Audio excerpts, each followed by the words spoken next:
এমন মুরগির মাংসের রান্না কখনো কি খেয়েছেন? খেয়েছেন হয়তোবা, কিন্তু আমার মতো এমন রান্না কষা কষা হয়তো অনেকেই খাননি। আমার এই আজকের রেসিপিটা হবে অন্যরকম, একেবারেই অন্যরকম। কষা মশলাগুলোর ভেতর মাংসগুলো টপ করে ঢেলে দিলাম। এত কালারফুল রান্না দেখতেই তো খুব সুন্দর লাগছে। কালারফুল হবে না কেন, অনেকগুলো সুন্দর সুন্দর মশলা এড করেছি আজকে। শুকনো মরিচের গুঁড়ো, হলুদ গুঁড়ো, তারপর লবণ, তেল, মরিচ এগুলো তো আছেই, তার সাথে আছে গরম মশলা, আমার প্রিয় মশলাগুলো। দারচিনি, এলাচ, আদা, রসুন, তারপর তেজপাতা, আরও অনেক কিছু মশলা, এবং তারপর চুই ঝাল দিয়েছি। অনেকগুলো মশলা অ্যাড করার ফল খুবই সুন্দর হয় রান্নার কালারটা ঠিক তখনই এতটাই সুন্দর হয় যখন সব মশলা সঠিক পরিমাণে দেওয়া হয়। আমি সব সময় আমার রান্নার সব কিছু মশলা তাৎক্ষণিকভাবে শিলপাটায় বেটে তৈরি করে থাকি। বিষয়ে আমার ক্ষেত্রে কোনো ধরনের আলসেমি নেই। আমি সব সময় চটপটে রান্না করতে পারি আর খেতেও পারি। মশলার পানি আর হালকা গরম মশলা ছিল, সেগুলো বেটে আমি কড়াইয়ে ঢেলে দিলাম, যাতে করে সব মশলা মাংসের গায়ে লেগে থাকে। রেসিপি সবসময় হয়তো অনেকেই তৈরি করে, কিন্তু আমার মতো এই রেসিপি শুধু আমিই তৈরি করি। আর আমি আজকে এই ধরনের রেসিপি আমার প্রিয় বন্ধুদের সাথে শেয়ার করতে যাচ্ছি। তো বাসায় ছোট বাচ্চারা আছে, সেই কারণে আমি সবসময় ঝাল একটু কমই দিয়ে থাকি, কিন্তু রান্নার কালারের বিষয় দিকে একটু নজর দিতে হয়। কালারটা যাতে এত সুন্দর হয়, এত সুন্দর হয়, না হওয়ার পর কালারটা দেখে খাবার রুচি বেড়ে যায়। এতগুলো মুরগির মাংস নিয়ে আসছিল, আমি কি করলাম, কিছুটা রান্না করলাম আর কিছুটা রেখে দিলাম ওদের জন্য ফ্রিজে করে। আজকে আমি টাটকা মাংস রান্না করছি। বাজার থেকে নিয়ে আসছিল বাচ্চার বাবা, বাচ্চারা খাবে বলে আমি রেডি করলাম আর তাৎক্ষণিক রান্না শুরু করে দিলাম। রান্না হওয়ার আগ মুহূর্তে আমি মশলাগুলো সুন্দর করে বেটে রেখে দিয়েছিলাম একটা ছোট্ট বাটিতে। সবসময় টাটকা মশলা যেহেতু আমি রান্না করতে পছন্দ করি আর তাৎক্ষণিকভাবে রান্নাও করে ফেলি। ঢাকনাটা দিয়ে দেওয়ার পর আমি কিছুক্ষণ অপেক্ষা করছি। একবার তো আমি কষিয়ে নিয়েছি, আরেকবার কষাবো শুধু অল্প অল্প পানি দিয়ে, তাহলে মশলা আর মাংসের কম্বিনেশনে মাংস টেস্টি খেতে হয়। আজকের দিনটা খুব সুন্দর, সকাল থেকে আকাশটা পরিষ্কার ছিল আর কোনো বৃষ্টি ছিল না, যেহেতু বৃষ্টির মৌসুম, তারপরেও আকাশটা সব দিক দিয়ে খুব আলো ঝলমলে আর পরিষ্কার দেখাচ্ছিল।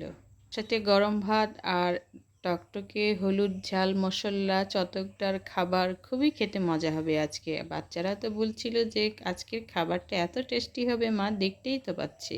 তো বলছিল মা তুমি চটপটে একটু রান্নাটা করে দাও, আমি যাতে করে খেয়ে স্কুলে যেতে পারি, কারণ আমার স্কুলে যাওয়ার সময় হয়ে gেছে। আমি বললাম একটু ধৈর্য তো ধরো, এক্ষুনি রান্নাটা হবে, অর্ধেকটা তো আমার হয়ে গেছে। আজকে আমি বাচ্চাদের জন্য মুরগির দুটো রানই নিয়েছি। ওরা মুরগির রান খেতে খুবই পছন্দ করে, দুজনে দুটো করে খাবে, কত আনন্দ।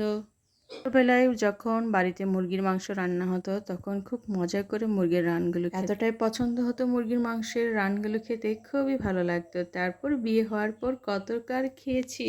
কোন শ্বশুর বাড়িতে ছিল অনেকগুলো লোকজন, কত আর খাবে, আর সবগুলো মাংস তো ছোট ছোট পিস করে কাটা হতো। মাংস মুরগির রান তো খুঁজেই পাওয়া যেত না। ভাগ্য করে যখন স্বামীর সাথে আমি অন্য একটি বাসায় আলাদা থাকা শুরু করলাম, তারপর আমি মুরগির রান খেতে পেরেছিলাম। আর বাচ্চার বাবা বলেছিল তখন তুমি খাও, তুমি খাও, এতদিন খেতে পারোনি, আজকে তো খাও। ভেজে রাখা পটলগুলো আমি কি করলাম, এইবার রান্নাতে দিয়ে দিলাম।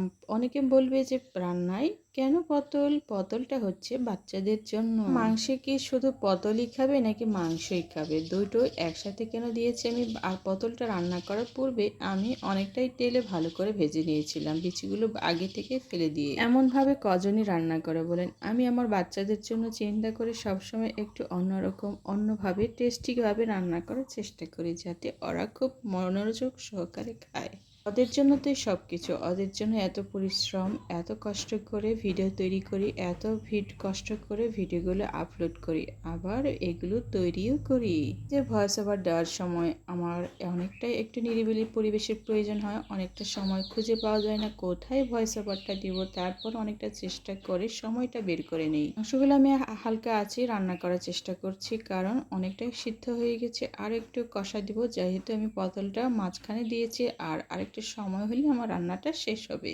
বলছিল মামা আজকে আমি মুরগির রান খাবো, কত মজা, কত মজা, কত শান্তি ওদের মুখে এসব কথা শুনতে, কতই না ভালো লাগে।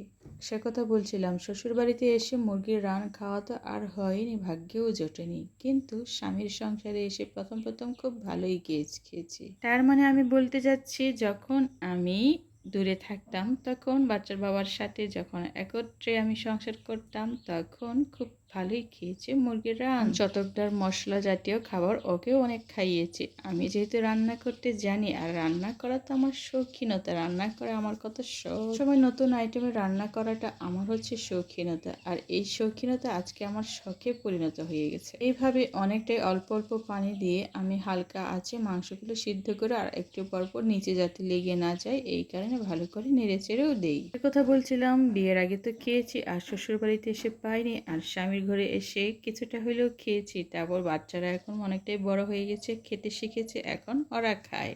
তাই বলি কি আমার ভাগ্যে আর মাংস জোটে না? জোটে, আমিও খাই, কিন্তু মনের শখ। সেই যে ছোটবেলায় খেয়েছিলাম, বাবা মা আদর করে খাইয়েছিল, এখনো মাঝে মধ্যে ইচ্ছে করে খেতে। এমনও শখের কথা কাকে আর বলা যায়। আমি এসে আমার ভিডিওতে বলছি, আমার ইউটিউব চ্যানেলে বলছি, বলতে ভালো লাগে। মনের কথাগুলো কে না শুনবে, এখানেই বলে ফেলি না কেন? আমি সত্যি কথা বলি, আমার রোজ এতটাই বড় হয়ে গেছে, অনেক কিছুই বোঝে। খেতে খেতে বলে, মা তুমি খাবে, তোমাকে একটু দেই, তুমি একটু খাও।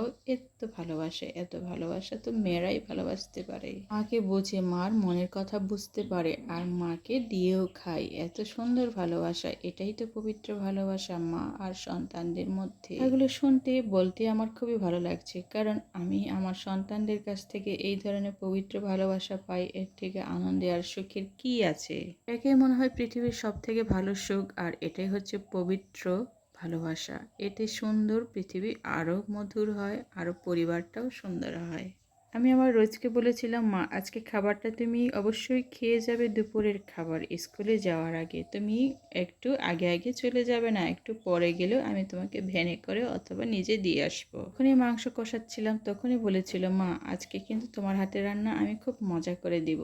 তখন আমি ওকে জিজ্ঞেস করেছিলাম, কিভাবে মজা করে দিবে, কি করবে তুমি? তখন বলেছিল, আমি তোমার রান্নায় আমি তোমাকে অল্প অল্প কাজে, ছোট ছোট কাজে সাহায্য করব। তখন আমি জিজ্ঞেস করেছিলাম, কি এমন কাজ তুমি সাহায্য করবে বলো তো? তখন সে বলেছিল, আমি তোমার খাবার পেট ভরে খাবো, যাতে করে তুমি খুশি হও। ফাঁকে আমার ঝাল ঝাল মুরগি, হালকা ঝাল, এই মুরগির মাংস রান্নাটাও শেষ হয়ে গেছে, আর ওকে এখন আমার খাইয়ে দেবার পালা। দুজনকে একসাথে খাইয়ে দেবো। মুরগির মাংসের রানটা বিশাল বড় ছিল, তাই এক টুকরো মাংস আর এক টুকরো এত বড় মাংসের রান নিয়েছিলাম ওদের দুজনকে খাওয়ানোর জন্য। অনেকে হয়তো মনে করতে পারে যে এত বড় বাচ্চা খাইয়ে দিতে হয়। খাইয়ে দেয় এই কারণে যে মায়ের ভালোবাসা, মায়ের মন। আর আমি খাইয়ে দিলেও আমার মনে হয় মাঝে মধ্যে একটু বেশি খায়, নিজে থেকে যখন খেতে বসে তখন কম খায়।